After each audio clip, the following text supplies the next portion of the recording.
Welcome everyone to the next edition of Fireside Chat. Mayor Hill couldn't be here tonight, so I am here, Gil Rivera, the police chief of Round Lake Beach.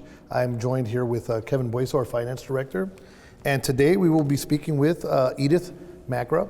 Edith is the director of environmental initiatives for the Metropolitan Mayor's Caucus. Edith directs sustainability initiatives for the Metropolitan Mayor's Caucus, a coalition of 275 mayors in the greater Chicago region. She leads the environment and energy committees to engage in important policy issues and fosters collaborations that advance clean energy, alternate fuels, and environmental stewardship. Edith developed the Greenest Region Compact, a consensus sustainability pledge. This pledge is now formally adopted by 107 Chicago area municipalities, forming the largest regional municipal sustainability collaborative in the U.S. She has extensive experience coordinating actions of local governments by providing technical and planning assistance and grants in state, city, and nonprofit positions. Edith also led a team of more than 30 organizations to develop a consensus Illinois plan for response to the loss of trees from the invasive pest, the emerald ash borer.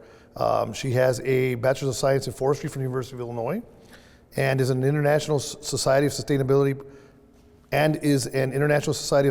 Professionals Sustainability Associate. So welcome very much, Edith. Thank you. So glad to be here. Thank you so much for the invitation and for the warm fire. I love this. Excellent, especially on a cold night like tonight. Exactly. So I will start off the questioning, and then we'll alternate. Kevin will take over some of them. But the first question we have is, please tell us more about what the Metropolitan Mayor's Caucus is and what your role is. Sure. Metropolitan Mayor's Caucus is a non-for-profit council of governments. We nickname them COGs, but we are umbrella to smaller regional, sub-regional councils of governments like Lake County Municipal League or DuPage Mayors and Managers Conference. We were founded by then Mayor Daley, who wanted to foster collaboration across the entire region. So the Metropolitan Mayor's Caucus was formed a little bit more than 20 years ago with this mission of collaboration. And how it's evolved is that there are some programs, there are certainly policies that need to be addressed regionally, and that there's strength in numbers. That's why our membership is so broad. But also there are initiatives or issues that are very difficult for any municipality to tackle on their own. So as the environment director, I'm dedicated staff. I say I'm more like the sustainability director for the region, so that I'm able to serve a capacity that many municipalities don't have that role, and in the same way as the rest of the caucuses work, we're stronger together when we work on environmental issues together. We have a housing director, an environment director, an executive director, and then a few programs that we both partner on.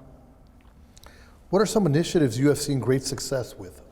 The Greenest Region Compact is really something that has grown in numbers and then in the way it's functioning. So it's been very heartening to me to see that. I was just reflecting with Kevin when I came here 3 maybe years ago or so. You were very early adopters. Round Lake Beach was a very early adopter to the Greenest Region Compact, and it seemed like a nifty idea at the time, but I'm very gratified with the way that's grown. And what it is many ways a solution that mirrors the same kinds of challenges that communities have. So at the Mayor's Caucus, I have such broad representation of municipalities, very large, very small, very conservative, very liberal, north, south, east, west, urban. And so I was not clear on what the priority sustainability issues should be or what our common goals were. And in order to make the best use of the resources we have, the Mayor's Caucus is a small organization, and no municipality has endless resources either. So the idea was, let's focus on something we all agree upon. And so that's why the Greenest Region Compact was created, is let's really align our goals and figure out what those are and then work towards them. And so that's why I call it consensus goals. It was put together after a fair amount of research into what communities are already doing, what they're able to do, because we know that works, and what the communities that have written sustainability plans say they want to do, because we can learn from them. So when we put those 2 data sets together and we talk to partners and organizations and vetted it with other municipalities, we came together on these clear set of goals. So that's what the Greenest Region Compact is. We're actually up to 128 communities across the region. We've now more than 6 million residents are served in communities that are part of the Greenest Region Compact. And we did find out, not that there's a great registry of regional sustainability collaboratives, but we did find out that we're the largest. And so it's very gratifying to have that kind of momentum and have such a diversity of communities support that. There are tools that came with it when we were putting it together. We created tools to help communities work on those goals individually and then work with us. And so it's very gratifying to see how some of those goals are being realized. So the Greenest Region Compact feels like it's really working well, and really pleased to have the participation across the region. And again, Round Lake Beach is an early adopter. What are some new initiatives you are most excited about in 2020, and how can municipalities partner with the Mayor's Caucus? Sure. One of the relatively new initiatives that we were very happy to have, again, Round Lake Beach be a part of is the Greenest Region Corps.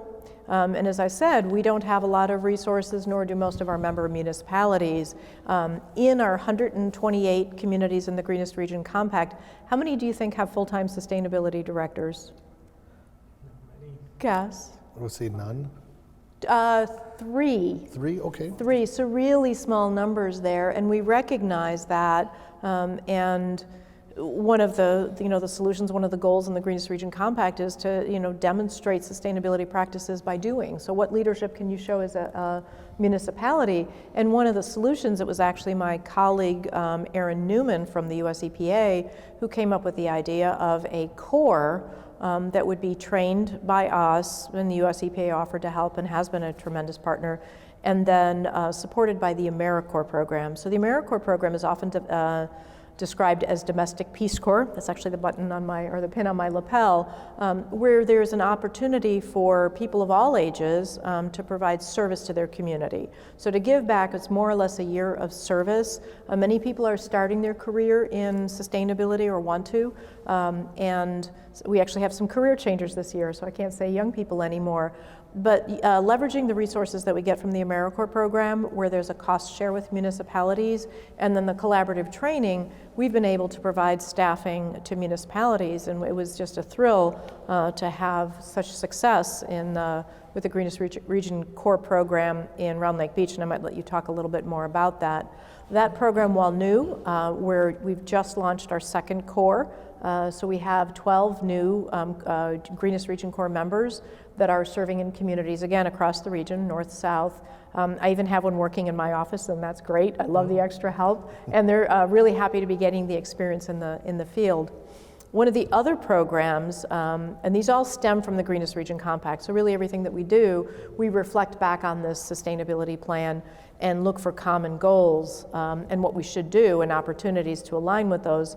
So one area where we've seen a really tremendous opportunities that are emerging has to do with alternate fuel vehicles, specifically on what they call electrification or electric vehicles now.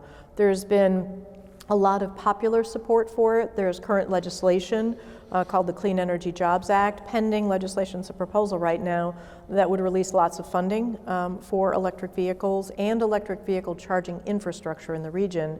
There was money in the Illinois Capital Bill for electrification, and then there was money in a national settlement with the Volkswagen Corporation to provide funding related to the emissions scandal that they were involved in.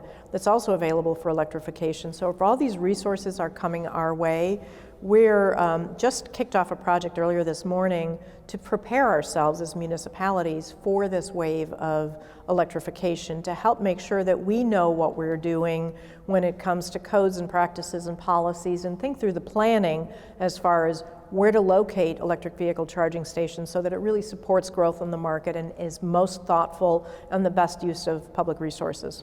So we're really excited about that. That is called, the program will be EV ready, and we're just designing that program right now with participation from communities and gathering input.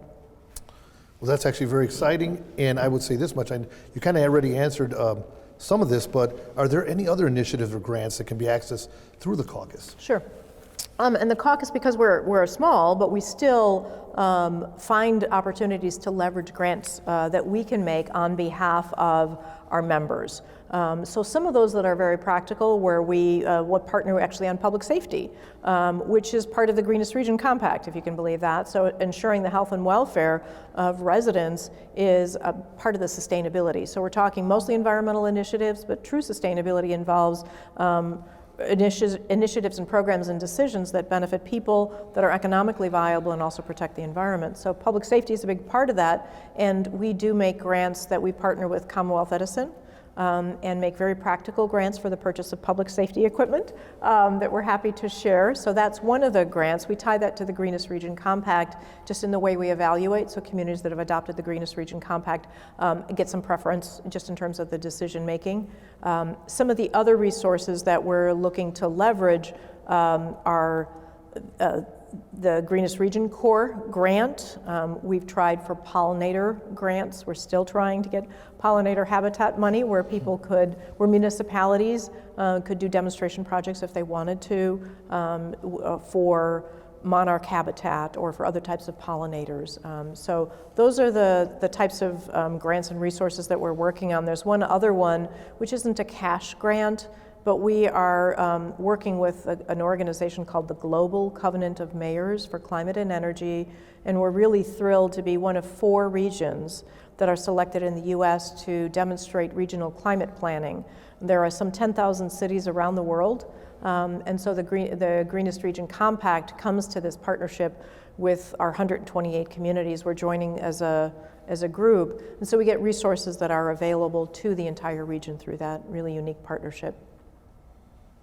Excellent. Kevin? Great. One of the programs that is very, very near and dear to you is the Soul Smart designation that I know you work with the village for us to get our own designation. Correct. One of the questions is, what is it when we're talking about a community being designated Soul Smart community? Right. What does that mean to the community and the residents? Sure. Well, the Soul Smart program was not a program that I came up with, but we partnered with a national organization that is very knowledgeable in the solar industry. It's called the Solar Foundation. And they sort of analyzed where solar development is occurring and what some of the barriers are. So initially some of the barriers had to do with material costs, and those costs are coming way down. One area that was stubborn was what they called soft costs. So for solar developers, for a property owner to install solar, one of the things that can be difficult or expensive is dealing with a local unit of government that may not be ready to really understand what a solar development will look like. And solar development would be basically panels on your rooftop. Not always on rooftops, but usually on rooftop. And so if you can imagine coming in for a permit, if you're a business owner, but the person behind the permit counter doesn't know what a solar system is supposed to look like. So it can be very difficult to approve a process, to approve a permit if you're not familiar with it. Or another area, this is very, I don't want to call it, it's government geeky. So most of the public doesn't think about this. They just want you to go with 100% renewable energy if you're an environmental advocate. But the smart thing for municipalities to do is look at what we can and do well. Well, one of the things very meaningful is look at your zoning code.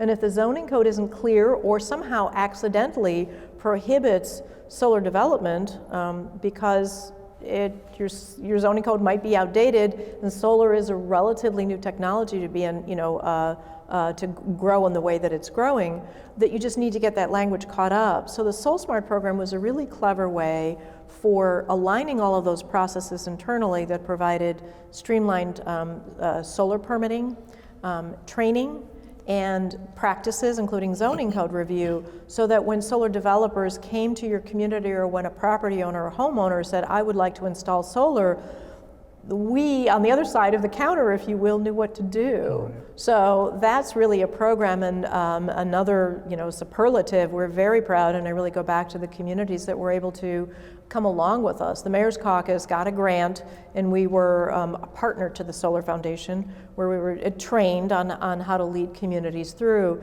And we twice led the largest cohort of communities in the country on this, and Illinois is now #1 for Soul Smart. designations. You earn, once you go through all the steps, you earn the designation, you get a plaque. There was a lovely award ceremony we were very happy to have you at, and then you're Soul Smart designated. But there's really behind the scenes the processes. So yeah, we have more than any other state for Soul Smart designation. Great. So one of the notes that you mentioned was that communities are really benefiting from having this designation. What impact have you seen from these communities as far as streamlining that process? Right. Whether it's in the Chicagoland area or comparison in other states? Sure.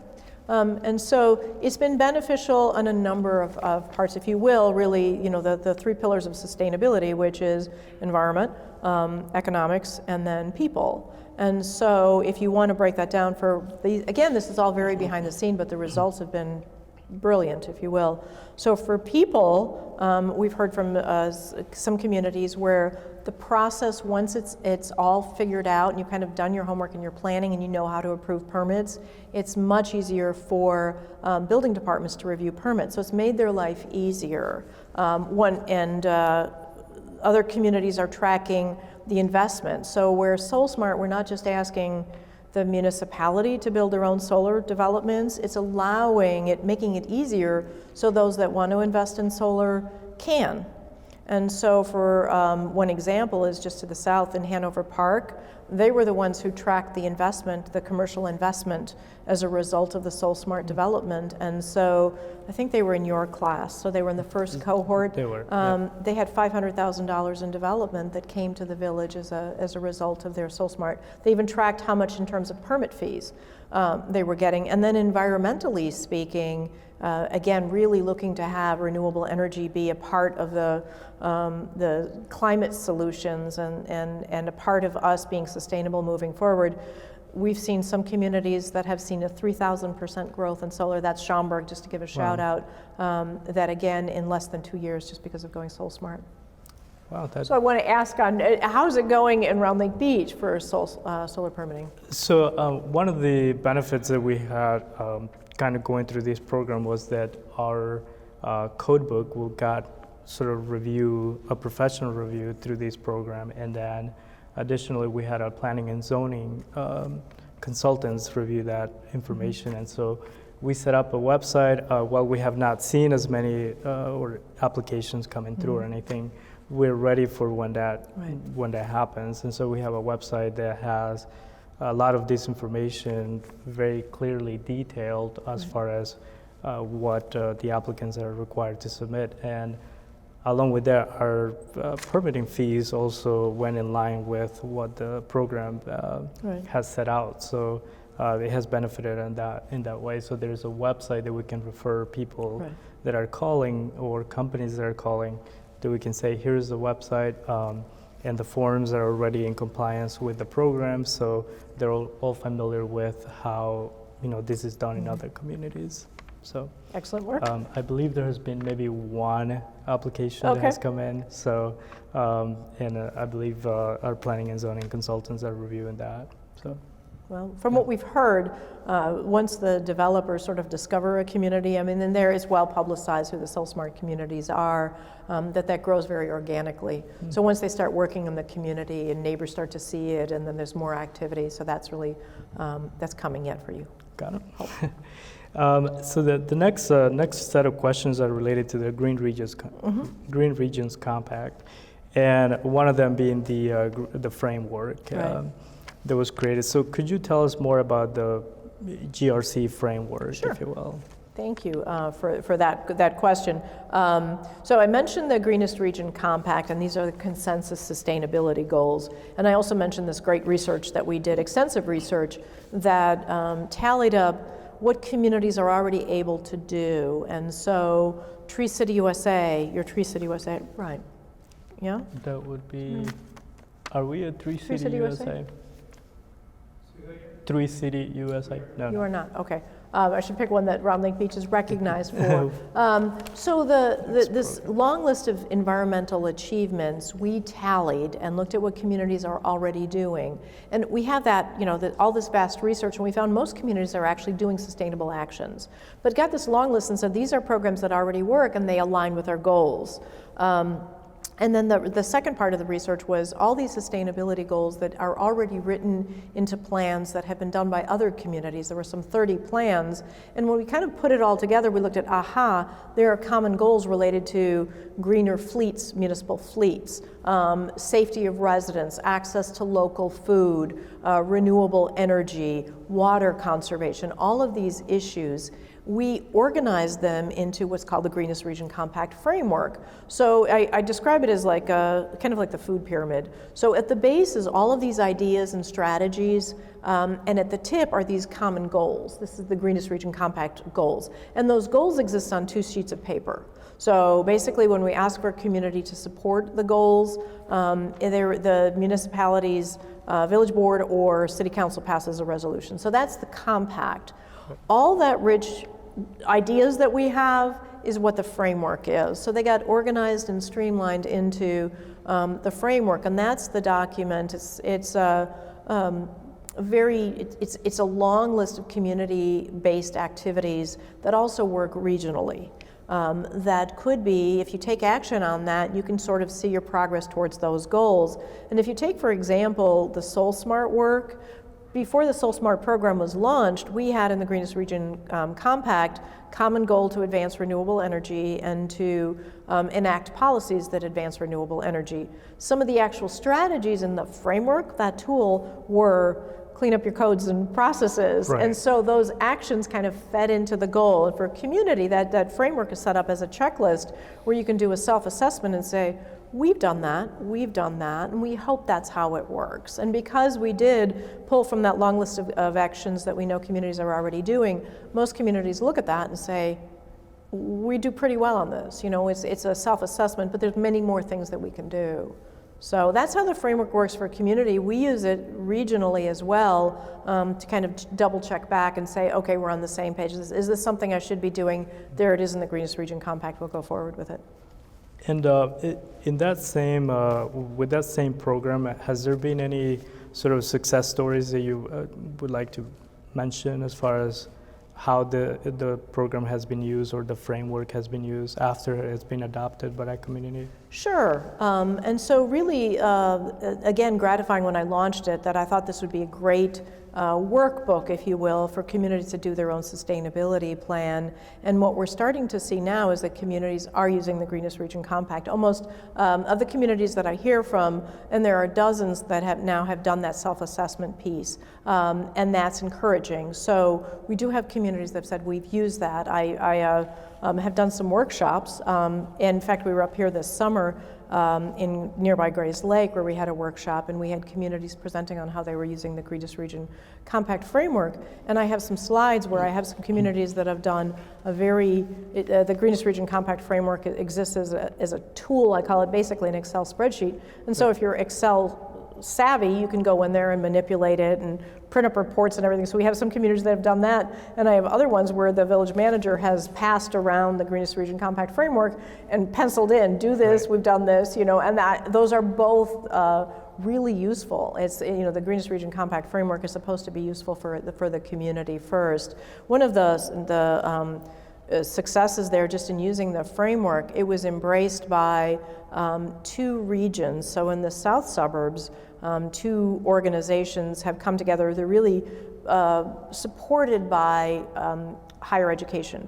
So the group is called the South Metropolitan Higher Education Consortium, and they helped in the design of the Greenest Region Compact, and they really embraced it as a tool to help their municipalities. So they've done repeated workshops and engaged their communities in working through the Greenest Region Compact framework. So when I see somebody else using it, and especially a collaborative like that, it's very gratifying to see that the tool is useful. Yeah, and as you mentioned, the tool is very extensive, so it can be overwhelming. It can be intimidating. Yes, because I've heard that. There's been, there's like 10 different areas where, and then right. Within each area, there's so many questions and so many topics that can be covered. But is there any sort of recommendation on your side as far as how communities can approach implementing this tool? And and I've heard that it's intimidating. So it is a very extensive, right. But because especially in the Excel version, there's a column that says, not applicable, or we can't get to that. And I would be thrilled if a community picked 5 things across the board or 25 things that work for you. We have many communities, there are 10 categories that you can address, and some communities say that's not relevant to us, we're going to do these 8, or we're just going to focus on that, or we didn't think that this was well enough addressed. So it's really meant to be tailored. But even just if you take a couple of actions like the Soul Smart work and go back and say, aha, we did that, and there's something to report and be proud of. So go ahead. No, go ahead. I was going to say, if I can sort of fess up, while I'm very proud of how the Greenest Region Compact framework has grown and the Compact Pledge, there's a gap in that, and that is in that we don't have the ability to collect the successes. So we don't have any way to report out for the communities. For example, take the Soul Smart work. While we have 35 communities that went through the Soul Smart program, I don't really know how it's going in every community because we don't have a way or a mechanism right now to collect that. So periodically I send out emails and say, hey, we're looking for a press release, or how's it going out there? And we'll get, this one will tell me how many installations they've had, this community will tell me how many kilowatts they've had, this one will tell me how much money is brought into their community, and others don't respond. So I don't have a consistent way to read across the region for regional reporting, how's it going, and then nor do we have any ways to reflect very well back on the communities and say, did you know that your work in water conservation or open space preservation means this? So that's one area that we're working towards, but that is just, well, it's going great. This is an area that we've done some work on. We have, through the Environment Committee, we've sat down with a task force. We pulled out communities that were especially interested in seeing us develop that, so we have recommendations. We're working on fundraising for that and developing a tool, so we hope it's coming. But perfect.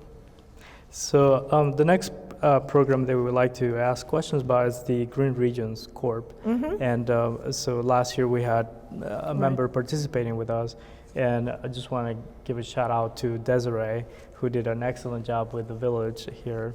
And one of them was actually implementing the framework. So one of the things that she did was she moved all of those questions to an online survey, and it was sent out to all the department heads within the village. And then on top of that, she put a report together where it would indicate what the village has done, what the department heads think that they will get done over the next 5 years, 10 years and 20 years. So that might be a tool that will be worth sharing. That's a great success. So tell me more about that. So I didn't know, I did see the final report, but I didn't know it was an online survey. That's a great strategy. So Desiree put it together and put it on Google Forms, and then sent out a link to all the department heads, and then she collected that information from the 4 different main areas, and then she collected all the information into one report. And then broke it down by, as I mentioned, things that the village is already doing, things that department heads will want to do at some point over the next 5 years.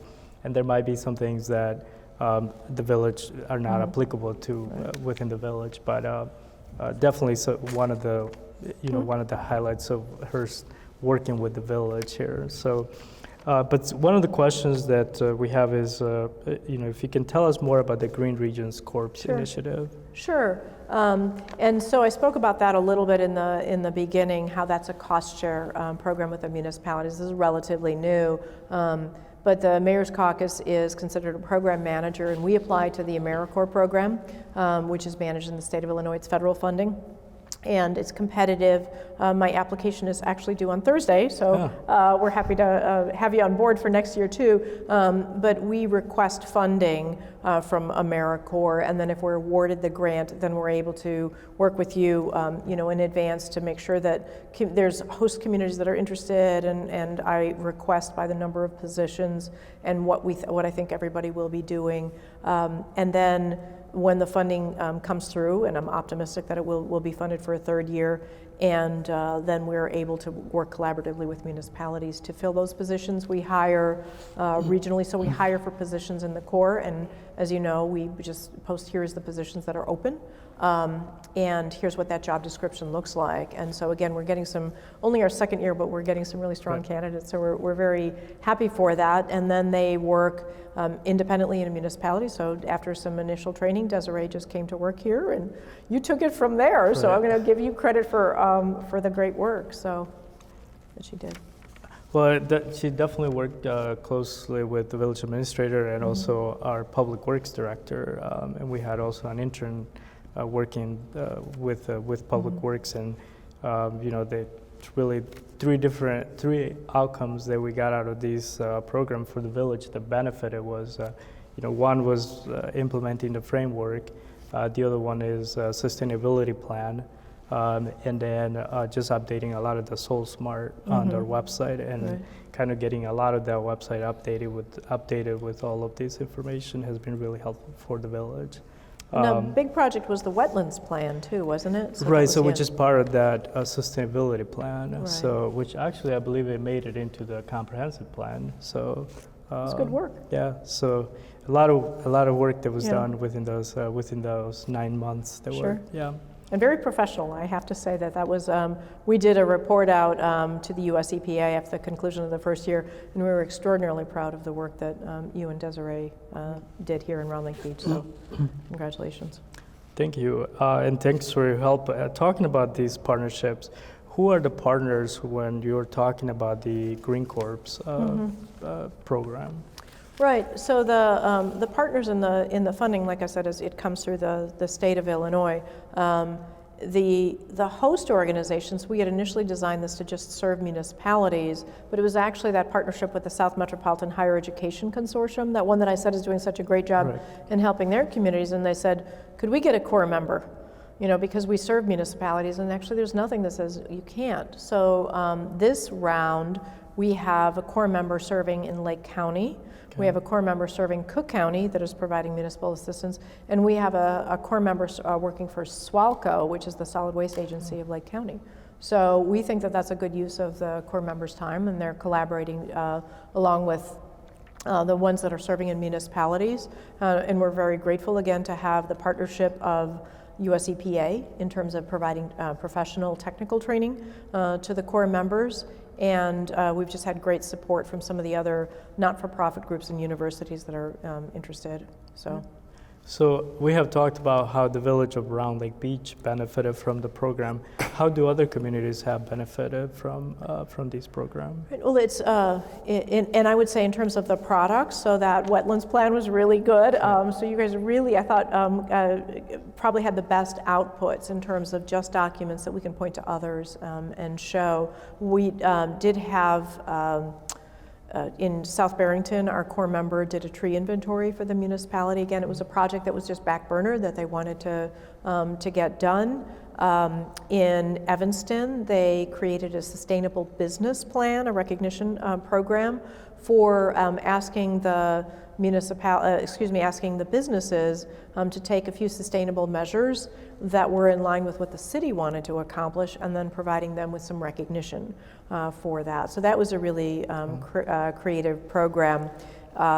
In Libertyville and Grays Lake, there was a lot of work that was done on recycling and public education with composting and such. So yeah, it was very much tailored to what the municipality wanted to do. Okay, great. So these are the questions that we had in our list. Do you have any questions? I know you wanted to have. Yeah, well, sure. So not without pressing too much. So the Mayor's Caucus, we very much serve the mayors, and I have to shout out. I hope Mayor Hill is feeling better. I think this is a great opportunity to engage. But that's my primary audience, is dealing with the municipal professionals and the elected officials. So it's gratifying to serve them and learn from them, and the Environment Committee pulls together those leaders as well as staff to have the dialogue. But if I could ask, just from engagement with the residents, tell me more about what that sustainability dialogue or interest is like in Round Lake Beach. Do you hear from residents? Are they glad for the initiatives you're taking? Do they want more? Are they, kind of talk more about what it's like here? So right now, most of the information that's related to sustainability has been published on our website, and also kind of discussed at the department level. We haven't really received a lot of feedback from the residents on what they're seeing, but we do see the sustainability page getting more attention on our website, especially because we put it right on their homepage. Right. And again, the number of downloads for our documents that we posted there has increased for those reports that you mentioned, Desiree. Some of them, based on the tracking that we have, we can identify that some of those reports are being downloaded just from other communities that are interested in duplicating the reporting. But that's kind of what the effect that I'm seeing, at least from our side. I don't know if Dave, there's anything else that. Yeah, you mentioned Swalco. We did have some interaction with Swalco and the intern they have in the big pushes through recycling, better education for recycling. We were targeting a pilot program to help increase awareness of what to recycle, how to recycle.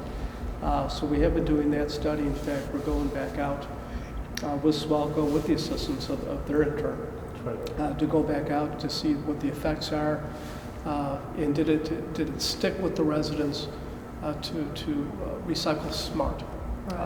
And it was amazing that the residents really didn't, they thought they were recycling and doing it properly, and they really weren't. So it took a re-educational process, and we did see some modification of behavior. So a big thing for sustainability going to town, along with the wetland plan and the natural inventory, which Kevin is correct, we're fully implementing it in the comprehensive plan, and we actually have launched the first, we're budgeting for it now, and we actually approved the first part of the projects for the program that Desiree worked out with Monica is actually being implemented. Wow, that's incredible. And it was nice too, because she got up, she had to do a presentation to the village board, she had to present the program, and she got the same experience we got, which was a lot of silence in the room, so it was a good education process. But the boards embraced it, and it's a need for the town. So recycling, the wetland sustainability. So those are the big things right now we're working on. And then also the mayor's engagement of looking for solar on potentially village facilities. So the mayor's been looking at that too. So, but those are the areas we're kind of looking at right now. Good. And are you hearing more from residents? Well, we have Ed here who's big on the sustainability programs. It's not so much, really more with the open space, the open lands, the wetlands. That's where we're really hearing from the residents. Are the areas around their properties? What is the village doing with these? Trying to educate, engage the residents. These are wetland areas, these are natural areas, they need to be sustained. The pollinators, that's one that has come up. We've also been engaged with the garden club, looking for property to maybe do community gardens, that kind of stuff. So there is interest in the engagements ongoing. Well, I have to say the initiatives that you're taking here in the village are, they're very progressive. So you really should feel good about the kinds of work that you're doing, and the accomplishments that you have really hold up very well when I look across the region. So you should be very proud of that, the work that you're doing. So. Yeah, we definitely commend the board and the mayor for supporting these initiatives, because, as Dave mentioned, the sustainability plan, the wetlands plan, the village has incorporated that into the budgeting process, and so that was done last year or this fiscal year, with the idea that every fiscal year there'll be funding for that. Well, if that's the case, then, so not only is that the best printed product that I have from the Greenest Region Core, but if you're actually moving that into implementation, I think that would make a great case study, and we'd love to work with you on writing that up and then having it on our website. The AmeriCorps program it's a very tightly funded program, so there isn't a lot of funding available right now, and it barely has enough to operate. So we're doing more fundraising for that. So if there's real successes like this in terms of really making a difference in how you prioritize and taking action on that, and if it's something, one of the most, issues that your residents are most vocal about, it sounds to me like that's a real success story. So thank you for sharing that. Well, yeah, actually, that's produces follow-up question for me. Is once we identify this plan and we calculate this is how much funding is required, and then we go back to the kind of drawing board and see how do we pay for these. Any resources out there that you're aware of for communities, either for wetland projects or sustainability plans that the village can target, or anything the village can do, to kind of earn points towards those grants. Right, for funding. So we don't, the Mayor's Caucus isn't managing any open space grants right now. I'll pay a little bit more attention to when those opportunities come around. I have my own Greenest Region Corps member now who's doing a little bit better job in terms of communicating those out. I will say across the region, when I did the Greenest Region Compact study, I looked at what municipalities can do and what they want to do. And top of both lists, what are you already doing, was providing adequate open space. Every community in the region, most of the communities in the region are doing that, but that was the number one achievement. And then number one goal going forward was preserve and enhance open space. So you're right up there with priorities across the region. So I guess with that, if you wanted to give me any homework, what resources could I help with? What other policy issues or resources that I can work out regionally that would be helpful in Round Lake Beach?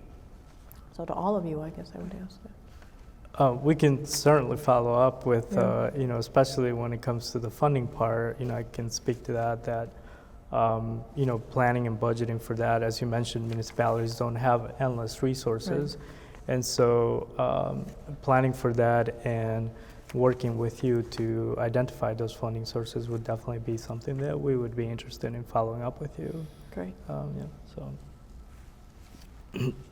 So let's see, those are all the questions. Any questions from the public for Edith or us? I was wondering, how could a municipality take advantage of the EV Ready? Okay. So right now we're looking for input from you, and this isn't kind of to your point about how do we get funding and resources for that. So we believe that there's all this money that is going to be coming soon for electrification, and we want municipalities to be well positioned to be able to access that. So right now, what we could do is most helpful is hear from you. So in terms of first responders, what do you need? What considerations need to be in place for a municipality so that if somebody wants to put in a charging station or the village wants to put in charging stations, what are all those things that we should think through so we can do our homework on that very much like we did for SoulSmart. What about planning? Where do you put them so that they support the electric vehicle use for your community, for people who are visiting and shopping in your community, and that they're not stranded assets or wasted? Basically, you don't put them somewhere where they're not going to be used because nobody benefits then. So that planning process is what we're interested in too. And then fiscally, there are a lot of different finance models. We don't have any recommendations right now, but should you own your own equipment and pay for the electricity and the maintenance? Do you give away your electricity? Do you work with a contractor that actually provides a service and that in their network so you can use your charge card on it and you pay? Those are all the questions that we don't know yet. So the best thing to do is help us. This project's only 6 months, so it's a fairly quick turnaround. We're having listening sessions throughout the region, talking to different groups of municipal professionals and different councils of governments to say, tell us what we all need, what are the roadblocks or opportunities or homework that we should all do. We then will go back to the Joyce Foundation. This is a foundation grant for us, present the report and say that we'd like to be, have more money to develop the tools. So if you say that you need training, for how do you deal with a vehicle accident or an accident involving a charging station. How do you respond differently? And if you say you need that training, then maybe we can put the tools together to make that happen. So this is very much in the formative stages. We're trying to be ready because like the capital budget money, it's $70 million. This is not insignificant. And if we can say that our municipalities have thought this through, we're ready for investment, we feel like that'll work better. One of the other kind of components of EV Ready has to do regionally.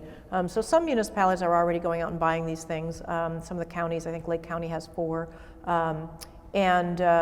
But we spoke with Makra and said, well, is it possible that there is a good partnership between metro parking stations and EV charging and municipalities in terms of putting EV charging in there? So it's complicated. Not every municipality owns the lot. Sometimes Metro owns some lots, but no one's really looked at it regionally. So we put in for an application with the RTA to do a planning grant and look at that regionally. And again, that would say, well, we've looked across whatever Metro has, hundreds of parking lots and hundreds of stations, and if we came up with criteria that said these are the kinds of ones that would be really good to consider investing in EV charging infrastructure there, then we're ready when some of that funding comes along and we can say, there we go, there's our short list and we've thought this through, and electric vehicle charging in these communities and these types of parking lot would benefit both the community and the Metro ridership. So that's the kind of, we'll see how it works, but that's the kind of planning that we're doing. So when you say benefit from it, what were you thinking of, just in terms of the funding coming forward, or? I really wasn't quite sure where you were going with it, if you're talking about for a municipal fleet to be looking more at electric, like we went to Priuses this year, or partial, or if it was more for residents, consumers, that kind of thing. We started our journey on alternate fuel vehicles with the idea of greening the fleets, because that was one of the, I talked about this most common goal was land conservation. Number 13, which doesn't sound very popular, but it was, there are like 60 goals that I found, was greening fleets. So I started the dialogue and the conversation saying, what could we do to help municipalities unlock some of those barriers? And we're still working on that. And we're still very interested. Ideally, I'd love to get a big grant so that I could make grants to municipalities we had a proposal with the Illinois Department of Transportation to do fleet assessments, so that the grant would have paid for a professional to come in and look at your entire fleet and say, okay, here's how police uses these vehicles, and here's how public works uses these vehicles, and here's some administrative vehicles, and we think these are the right types of ways to reduce fuel consumption or switch to alternate fuels. That grant is pending, I'll just say that, they're not all winners, so sometimes like SolSmart was a real winner, and I have to put out a lot of grant applications to get that, so we're still working on that, and that would be ideal. There is an opportunity in 2 years with CMAQ funding, and CMAQ stands for Congestion Mitigation Air Quality money, that provides resources, and we would put in a grant, and part of that grant would be that we would be looking to, implement some of the work of EV Ready, provide charging infrastructure, maybe it's through the Metro Alliance, but we're already thinking ahead 2 years out. So if there's any funding, if we get it, it's going to be at least 3 years out, but that is the kind of thing that we're hopeful of, and really appreciate the input to find out what needs and interests are so that we can work towards that. Great. Any other questions? Go ahead. Good evening. My name is Ed Furman. I'm with the Round Lake Area Bicycle Club, as well as some other local organizations interested in sustainability. This is a kind of a transportation-related question. Just if I could get some clarification. Does the caucus have any kind of a focus on transportation sustainability, with the understanding that CMAP already has land use and transportation responsibility for the Chicago area, and Lake County, through the Division of Transportation, they've got solidly on board along with CMAP for multimodal transit, right? And they are trying to slowly fix the planning errors of the past where everything was car focused. And the reason I ask is the transportation focus, as we see it in the club, that does address all 3 of the pillars of sustainability you were talking about. With the people, local economies, the less they have to spend on transportation in their own households, which for a lot of them around here, separated from work, is 25% of the budget or more. The less they have to spend on travel just getting to work, the more they can spend in the community and support the local economy. Right? The local economy itself, the village government, the more income comes in, the more sustainability actions are enabled by having the budget to do that. Right? And then, of course, the environmental benefits from more sustainability friendly modes of transportation and less vehicle miles overall. So does the caucus supplement or amend what the other groups do, or maybe do you have a focus on what they don't do? That's a great question. And first off, so my offices are shared with CMAP. And there's the bicycle pedestrian staff there, and it's infectious. So we're part of the bike challenge.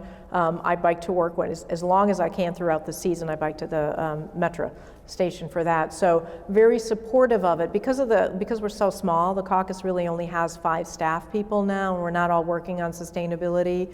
What we did with the Greenest Region Compact is align our plan. So we tried to make it, I don't want to call it, the most comprehensive plan, but we leaned on other plans that were done by CMAP and other organizations. So we integrated. There are 2 areas where we don't do a lot of work on it because we can't be value added. We would be another seat at the table in terms of bicycle and pedestrian planning. We don't have a lot of expertise there. So that's one area. The other one is water. As much as I, again, personally care about water, I have a natural resources background, and I'm fascinated with water conservation, water distribution. There's another organization, Metropolitan Planning Council, as well as CMAP, that in many ways does, I don't want to say a better job, but they lead so many more programs than we can. So those are 2 areas where we dovetail and support. So definitely there's a mobility section, there's mobility goals in the Greenest Region Compact, as well as active transportation, sustainable transportation. So ours is very comprehensive. Most of the implementation does come through other organizations such as Active Transportation Alliance and other organizations. So we're wholly supportive of that. I did try for a grant for to implement some bicycle transportation plans with some investment, and I didn't get that either.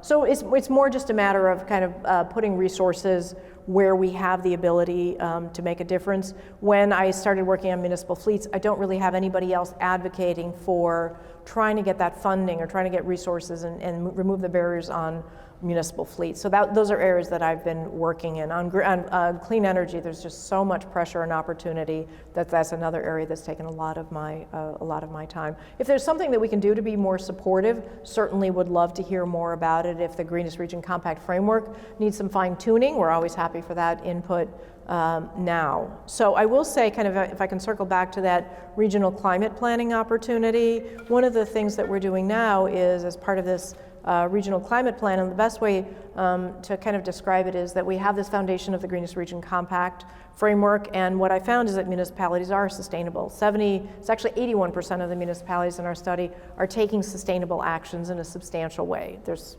some real strong leaders, but most of the communities are taking work on that. We're doing good work. We arranged it and then called it sustainability, and we made sure that we integrated social and economic benefits as well as the environmental benefits. And now we're accelerating and aligning that with what needs to occur in order for us to reduce the impacts of climate change and then to be ready for that. So that's part of climate action planning. So we're actually doing our first revisit of the Greenest Region Compact framework with that eye towards how do we align our actions to be even more impactful on sustainability. And in the region, so most of our greenhouse gas emissions are related to stationary energy use or buildings. 30% are related to transportation. So it definitely is something that is a priority, will be coming up, and again, happy for input on how we can be more helpful. Thank you very much. Good question, thanks. Well, Edith, thank you very much for coming over and participating in our Fireside Chat. Thank you. And please check our website, roundlakebeachil.gov or rlbciviccenter.com for the next Fireside Chat. So, thank you. And thank you for everybody's participation.